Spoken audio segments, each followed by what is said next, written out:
Hi ಎಲ್ರಿಗೂ. ಇವತ್ತು ನಾನು ಮತ್ತೊಂದು ಹೊಸ ರೆಸಿಪಿ, ಅದುವೇ ಕುಕುಂಬರ್ ಪಚ್ಚಡಿ ಅಂತ ಹೇಗೆ ಮಾಡೋದು ಅಂತ ತೋರಿಸ್ಲಾ? ಬನ್ನಿ.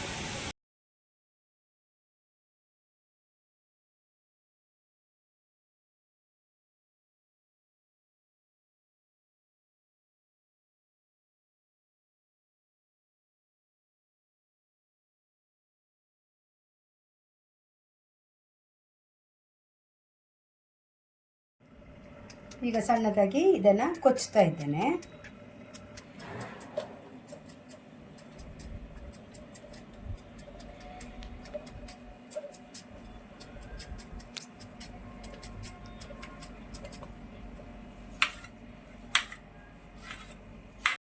ನಾವಿದಕ್ಕೆ ಉಪ್ಪು ಹಾಕಿ ಇಡಬೇಕು. ಯಾಕೆ ಹೇಳಿದರೆ ಸೌತೆಕಾಯಿ ಉಪ್ಪು ಹಾಕಿದ ಮೇಲೆ ನೀರು ಬಿಡ್ತದೆ.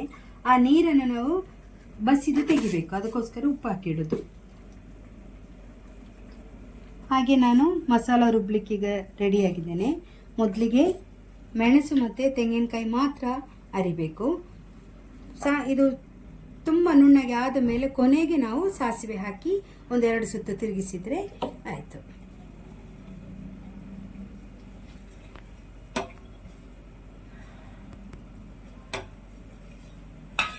ಸ್ವಲ್ಪ ನೀರು ಹಾಕಿ, ಸ್ವಲ್ಪವೇ ನೀರು ಹಾಕಬೇಕು, ಯಾಕಂದರೆ ಇದು ನೀರು ಆಗಬಾರ್ದು, ದಪ್ಪವಾಗಿ ಅರಿಬೇಕು. ನಾವು ಮತ್ತೆ ಮೊಸರು ಸೇರಿಸ್ತೇವಲ್ಲ, ಅದಕ್ಕೋಸ್ಕರ. ನೋಡಿ, ಮಸಾಲೆ ನಾನು ತೆಂಗಿನಕಾಯಿ ಮತ್ತು ಕಾಯಿ ಮೆಣಸು ಅರ್ಧ ಆಯಿತು. ಕೊನೆಗೆ ಈಗ ಇದಕ್ಕೆ ನಾನು ಸಾಸಿವೆ ಸೇರಿಸ್ತಾ ಇದ್ದೇನೆ.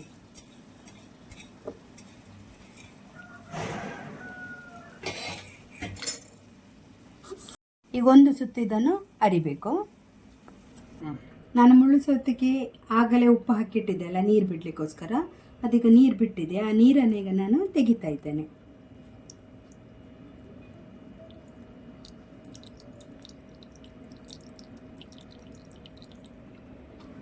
ನಾನು ಮಸಾಲೆ ಅರ್ಧ ಆಗಿದ್ದೆಲ್ಲ ಅದನ್ನೀಗ ಅದಕ್ಕೆ ಸೇರಿಸ್ತಾ ಇದ್ದೇನೆ.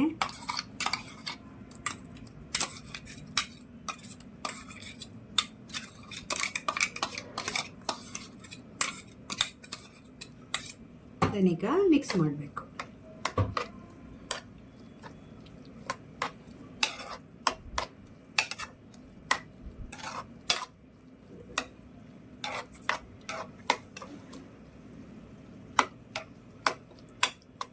ಈಗ ಇದಕ್ಕೆ ನಾವು ಮೊಸರು ಸೇರಿಸಬೇಕು. ನಿಮಗೆ ಎಷ್ಟು ದಪ್ಪ ಬೇಕು ಅಷ್ಟು ದಪ್ಪಕ್ಕೆ ಮೊಸರು ಹಾಕಬೇಕು. ನಾನು ಸ್ವಲ್ಪ ದಪ್ಪವೇ ಇಡ್ತಾ ಇದ್ದೇನೆ, ಊಟಕ್ಕೆ ಒಳ್ಳೆ ಆಗ್ತದೆ.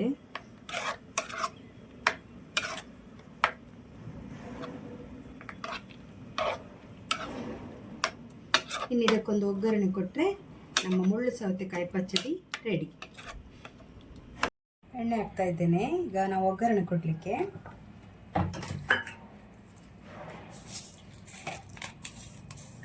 ಸಾಸಿವೆ,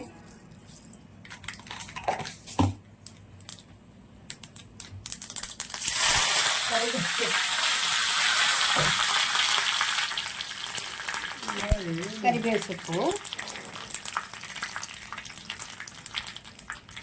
ಉದ್ದ ಮೆಣಸು,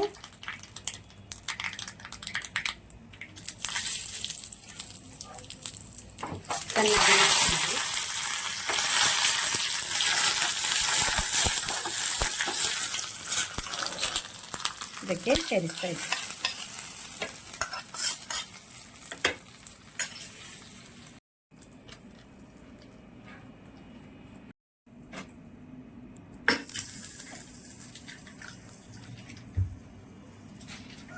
ಮಾಡೋದು ಅಂತ ನೋಡಿ ಆಯ್ತಲ್ಲ, ಡಿಫ್ರೆಂಟ್ ಆಗಿದೆ. ಟ್ರೈ ಮಾಡಿ, ನಿಮಗೂ ಇಷ್ಟ ಆಗ್ತದೆ. ಹಾಗೆ ಲೈಕ್ ಮಾಡಿ, ಶೇರ್ ಮಾಡಿ, ಸಬ್ಸ್ಕ್ರೈಬ್ ಮಾಡೋದನ್ನು ಮಾತ್ರ ಮರಿಬೇಡಿ ಮತ್ತು ಬೆಲ್ ಐಕನನ್ನು ಒತ್ತಿ. ಬಾಯ್.